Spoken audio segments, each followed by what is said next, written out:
Good evening, Island Harbor.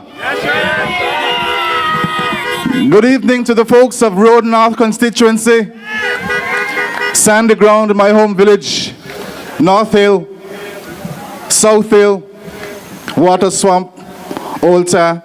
A very pleasant good evening to you. Let me thank you for coming here this evening. I want to thank you very much for coming here. It's so humbling to see so many of you here this evening. We all made this journey here for a reason. It's humbling, but in my heart I know you didn't come here just for me. You came here because you believe in what this country can be. You believe that in the face of despair, there can be hope. In the face of politics that has shut you out for far too long, you believe we can once again unite this country, reaching for what's possible and building a better nation. That's the journey we're on here today. Now let me tell you how I came to be here. As most of you know, I grew up in the Sandy Ground village. I have been interested in politics for some time. 25 years that I have been following politics in Anguilla. I can vividly remember the elections of 1980 and 1981. I recall staying up late, following the vote count on radio with my family, and feeling utterly disappointed when the candidate with whom my family was supporting didn't win, was unsuccessful. I was too young to really know what was going on. But in my heart, you know, it was my candidate. I came from humble beginnings, just like you. I attended the Bethel preschool, then went on to the Road Primary School, then went on to the Valley Secondary School, where I graduated in 1989. I played marbles as a youngster, just like many of you here this evening. I built rollers from biscuit cans and pieces of wood, just like you. I played football, cricket, softball, and basketball, flying kites, just like many of you here this evening. And I care about Anguilla, just like you here this evening. My interest in politics grew over the years. In the run-up to the 1994 election, I got very engaged in the process. It's the first time I was eligible to vote as a voter, after narrowly missing out in the 1989 election. And I followed it closely ever since, because I wanted to understand how the process should work. I came to understand that our cherished rights of liberty and equality depend on active participation of an enlightened electorate. It was with this in mind that I enrolled in a degree program and was drawn to the idea of being a talk show host, as I felt I could make a contribution in this capacity. It was during this period that I learned to disagree without being disagreeable. I learned that many of you here this evening are tired of the petty fighting, the name calling, the character assassination, the attack on family members, the empty promises, the unwillingness of our leaders of the past to roll up their sleeves and work in your interest and for your benefit. You told me you're tired of it. Instead, you said you want me to focus on creating policies that support communities, that remove hurdles, that help to shape society, improve health services, and keep the economy in good shape. That's what you told me.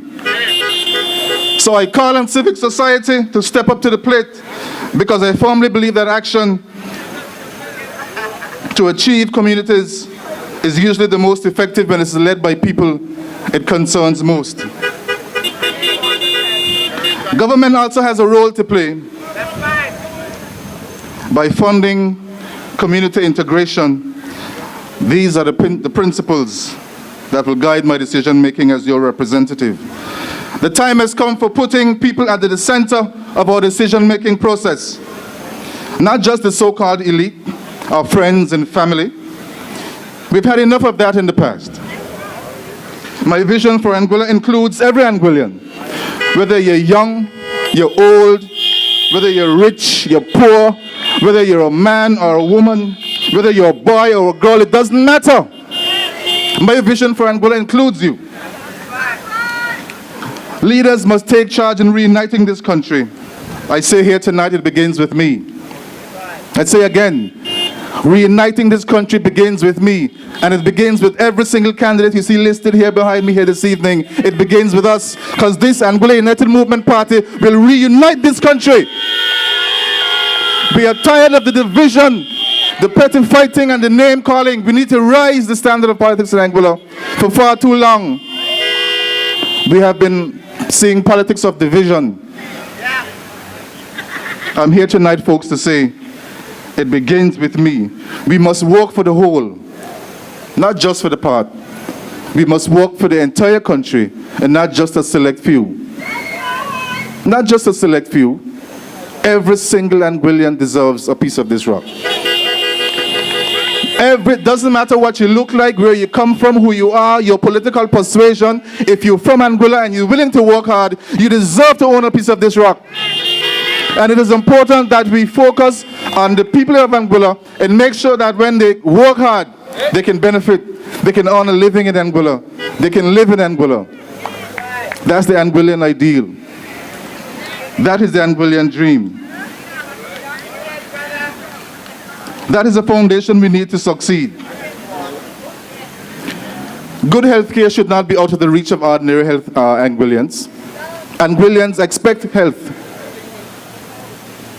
A good education should not be out of the reach of ordinary Anguillians. We expect that. Adequate health care. These are things that as Anguillians we expect. So I will ensure that no matter who you are, these things are available to you if you're willing to work hard. Times are hard. I will not pretend that things are perfect. But we have come a long way. I know we'll have to overcome our doubts and divisions and a determined opposition if we are to fix a broken economy and advance opportunities for all Anguillans. I have every confidence that we can steer ourselves to a brighter future, for that's who we are. That is what we have always done as Anguillans. One thing I'm very certain about, we can't steer ourselves to a brighter future by going back to policies of the past. Those policies have failed us. It is time for us to move forward, to move this country forward. With every single candidate you see behind me here this evening, we have to move this country forward. Anguilla prosper when every Anguillan prospers. Not just a select few, when every one of you prosper. Doesn't matter where you come from or who you are. My fellow Anguillans, tonight is not about me, but I want to reach out to two groups in particular: the youth and our senior citizens. I want our youth to know that under any government of which I am a part, your views will be solicited and respected, because I genuinely believe that the youth have a very important role to play in our society. Young people have energy, talent, creativity. They are leaders of social and political and technological change, and therefore concerted efforts are needed to ensure that our young people are able to reach their long-term potential, contribute fully and benefit from economic growth, and participate meaningfully in society. My focus will be on measures that are needed to ensure opportunities for our youth, working with my colleagues in the cross-section of the Anguillan economy, and of course the youth, which will form a very integral part.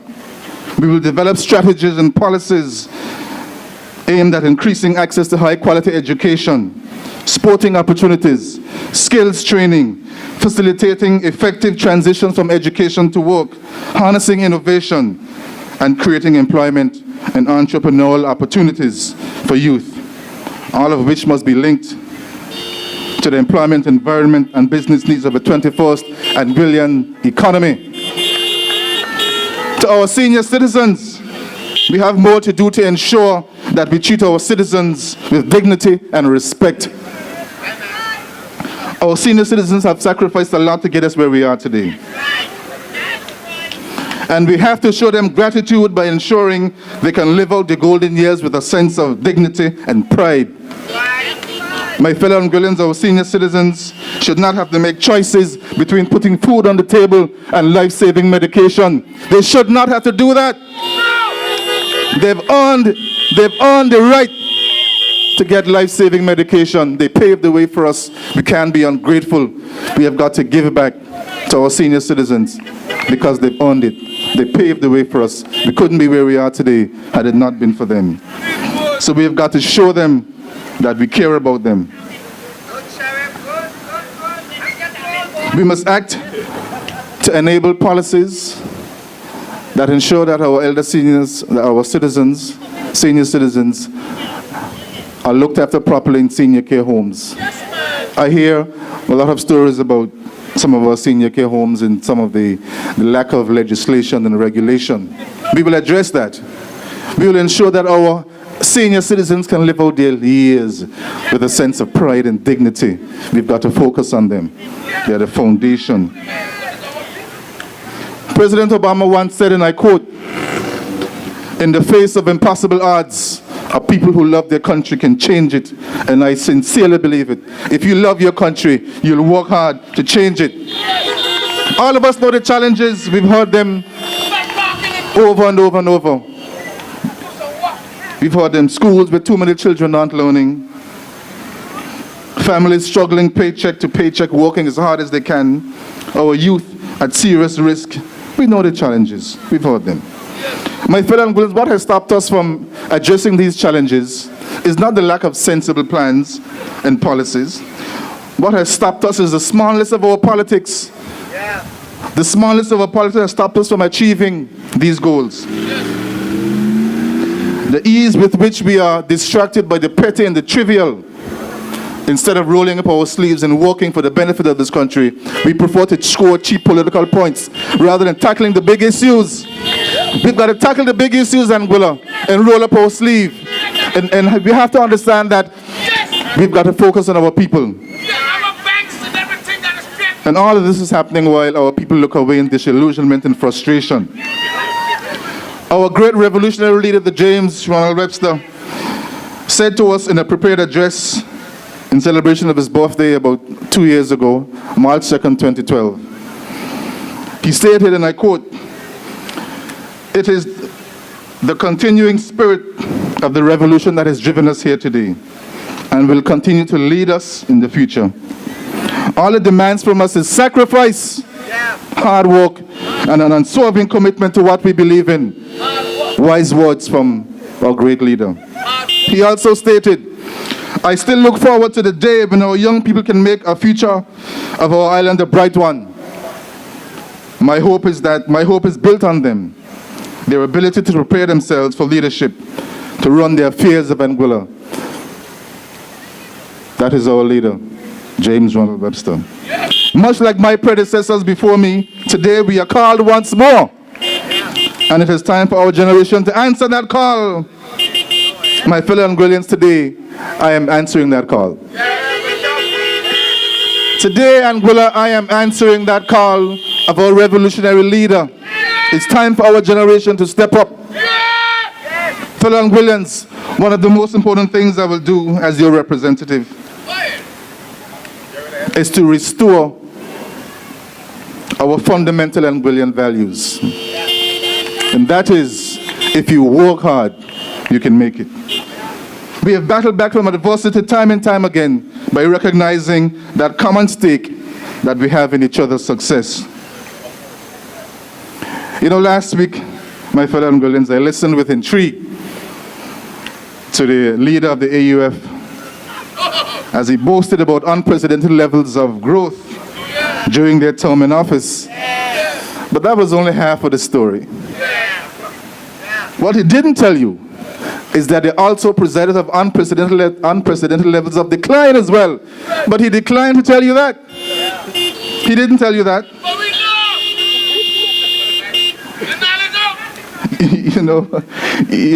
I don't get these guys.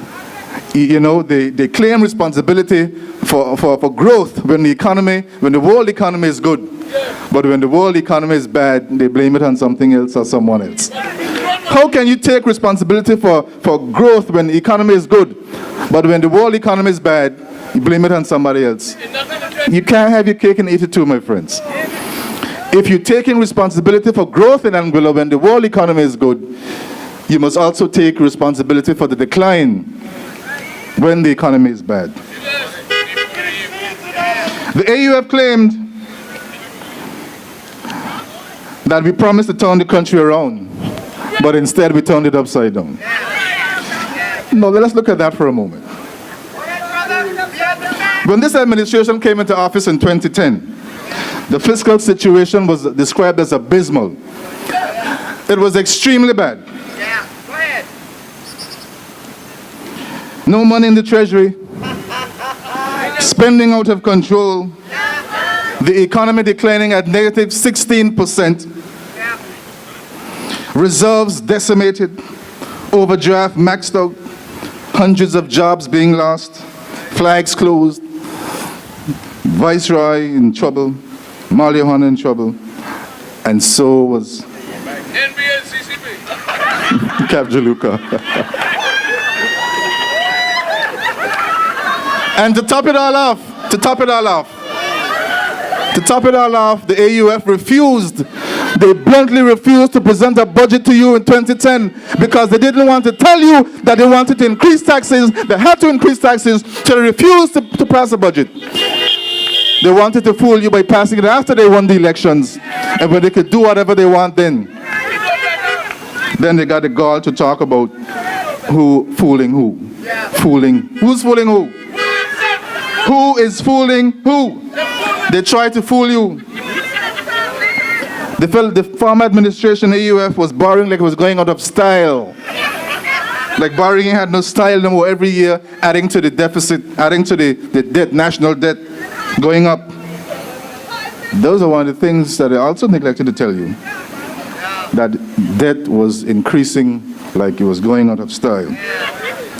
My fellow Anguillans, now permit me to demonstrate to you what happened next. 1 year, just 1 year, after taking office, this administration cut spending by 8%. In just 1 year. We cut spending by 8%, we improved revenues by 5%, and reduced the current account deficit by 44% overall.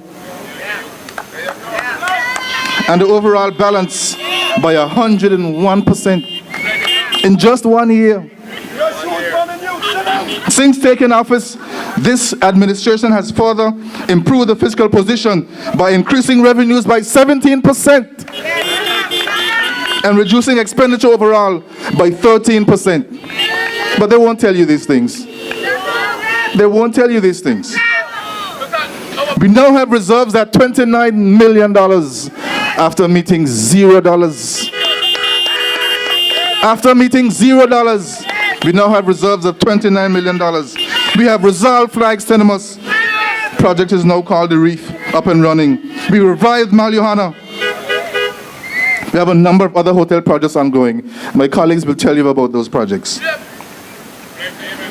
We passed legislation designed to improve accountability in public spending. Tourism numbers approaching record levels. And the country is finally forecast to return to positive growth since 2008. Not 2010, because they would have you believe that the decline only started under this administration. Since 2008, the AUF administration presided over the largest deficits declines in Anguilla's history, negative 16.5%. But they won't tell you that. They will not tell you that. In 2008, the economy declined by 0.31%. In 2009, it declined by 16.5%. And let me tell you, I got some figures here. These are not my figures. These figures are from the Eastern Caribbean Central Bank. So these are not my figures.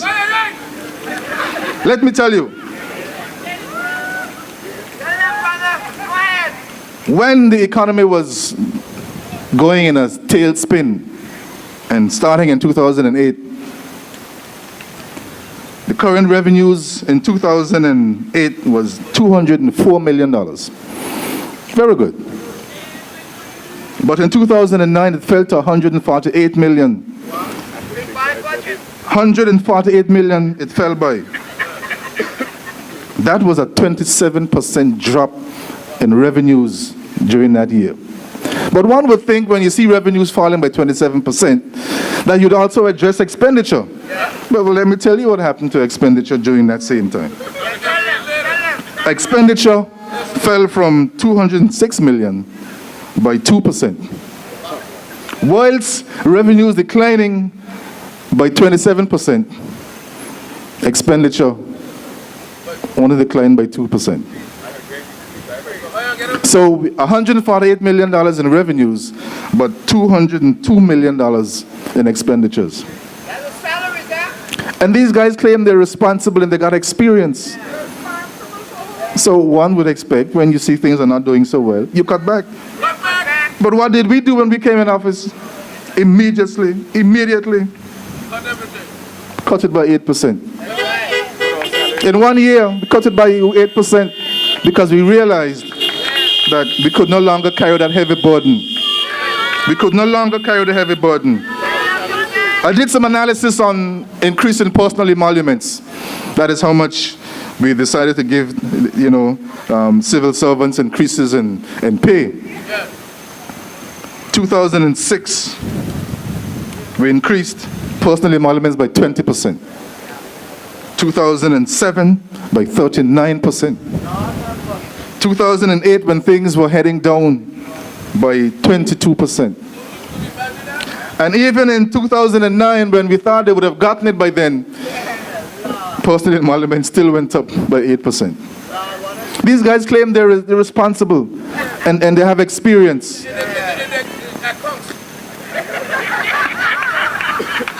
Well, in 2010, what happened? It went down by 2% after we took office. Further went down by another 9% in 2011.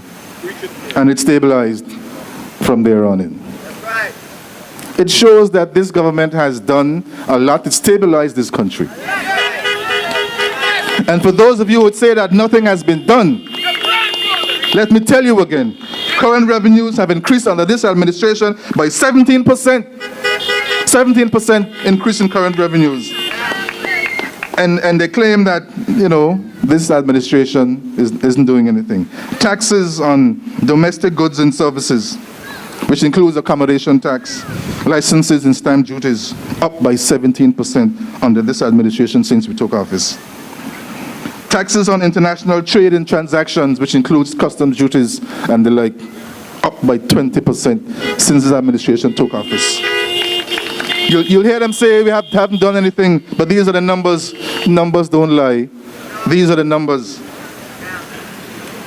Personal emoluments overall, since we took office, down by 11%. Down by 11% since we took office.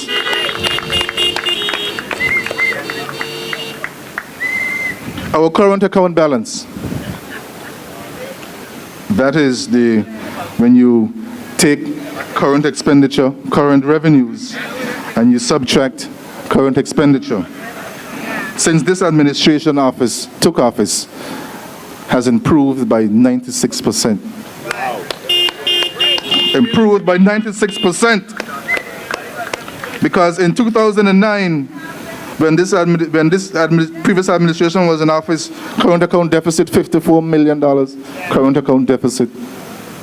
After we took over, we dropped it from 54 million to 30 million.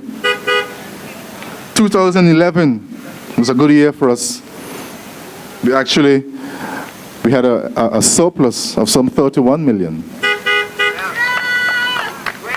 2012, 9 million. And this 2013, a difficult year, we had a short negative balance of 2.37 million.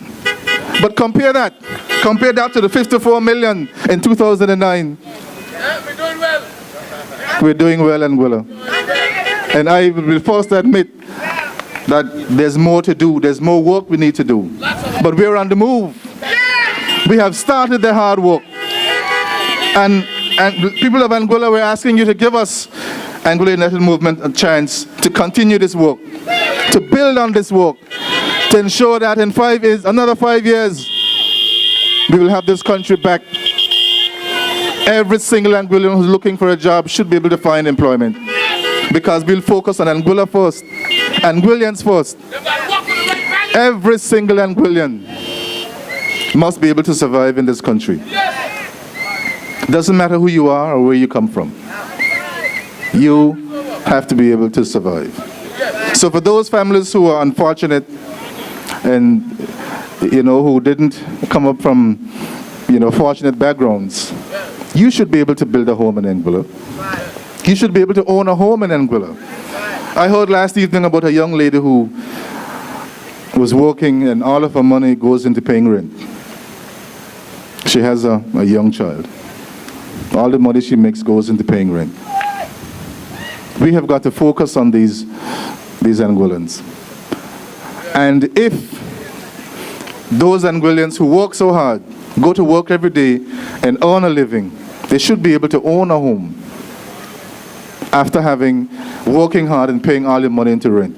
We will implement rent-to-own programs in Anguilla. So when you pay the land, no more do you have to pay landlord mortgage. You'll be paying your own mortgage, because we need to ensure that no matter who you are or where you come from or your background, that you can own a home. That you can own a piece of this rock, no matter who you are.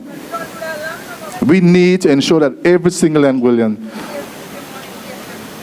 can have a place to call their own, have a place to call home, and not be paying the landlord's mortgage. Pay your own mortgage. Pay your own mortgage, Anguilla. And that's what we will focus on.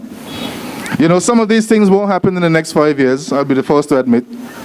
But that's part of our long-term vision, part of our long-term goal, to ensure that all Anguillans can rise up. Because Anguilla only prospers when every Anguilla prospers. When every Anguillan prospers. Anguilla cannot prosper when only a select few are getting all of the benefits and everybody else is catching hell. Country cannot prosper in that way. This country will prosper when every Anguillan who's willing to work hard prospers. And that's what we will focus on. Roots of integrity, trunk of stability, and branches of prosperity.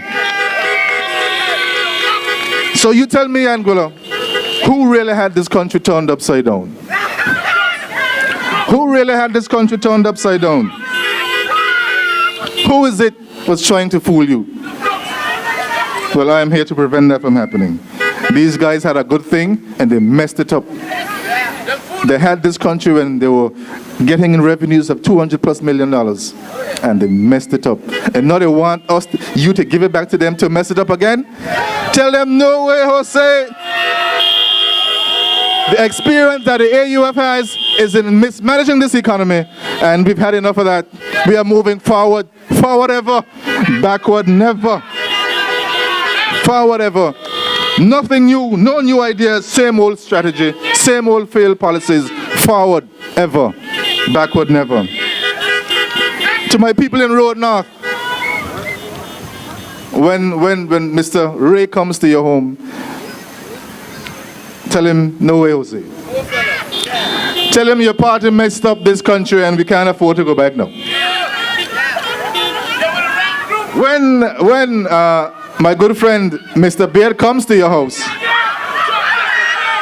you tell him too, no way, Jose. Tell him. Well, there's so much to tell him, so I'll let you decide what to say. But let me make sure you say a few things. I want you to tell him that you want a representative who can do more than just campaign. Because that's the easy part. The hard work starts after you get elected. The campaigning is the easy part. Work starts when you get elected. Tell him you want a representative who doesn't change his team every season, because it demonstrates instability. Tell him you want a representative who votes to create jobs and not to send people home. Tell him you want a representative who demonstrates care and compassion for the people who he serves. One who understands the value of teamwork. A team works best when they have common goals, mutual respect and understanding of each party member's strength. The rest, I'll leave up to you. But tonight, ladies and gentlemen, it's not about me. Tonight is about Dr. Ellis Lorenzo Webster. That's why we're here in Island Harbor tonight, to support Dr. Ellis Lorenzo Webster.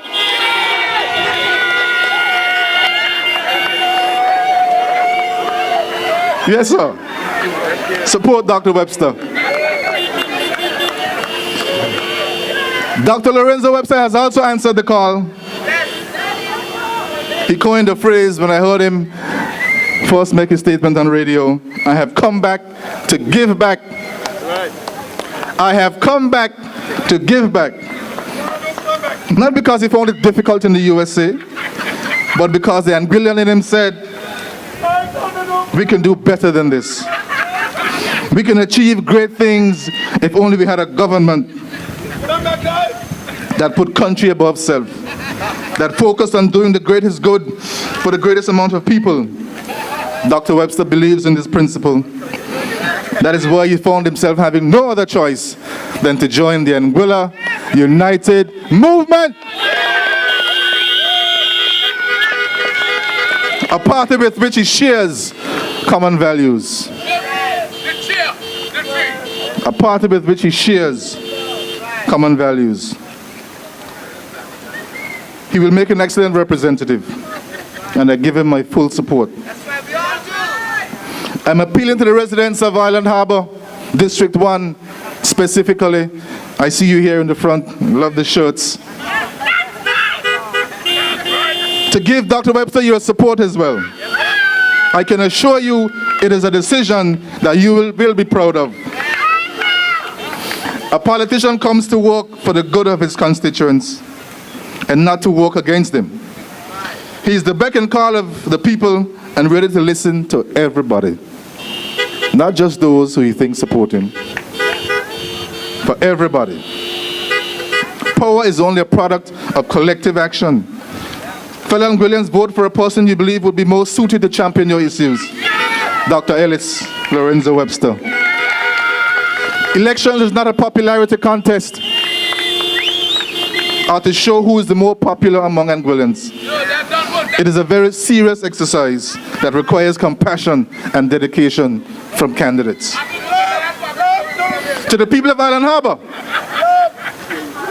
when Arthlin or Pam comes to your house, let me tell you what to tell them. I want you to tell them this.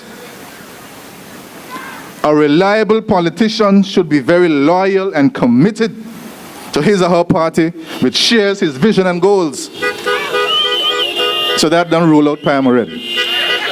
That ruled she out already. The value of loyalty simply depends on trust. A team works best when they have common goals, mutual respect, and understanding of each party member's strength.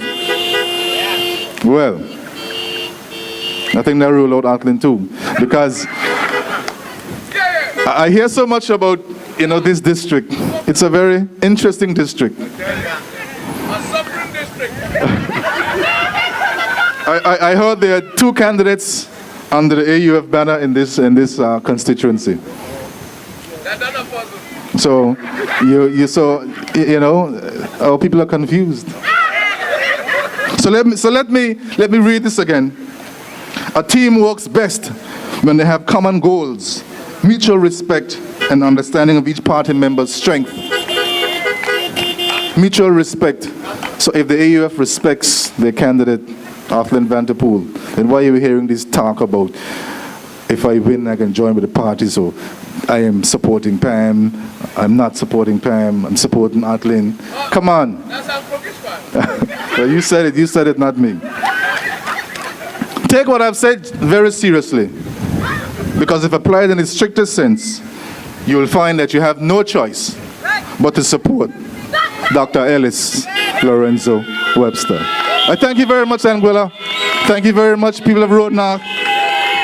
Have a very pleasant evening and continue to listen to the rest of our candidates here this evening as we give an account of ourselves here this evening. Thank you very much.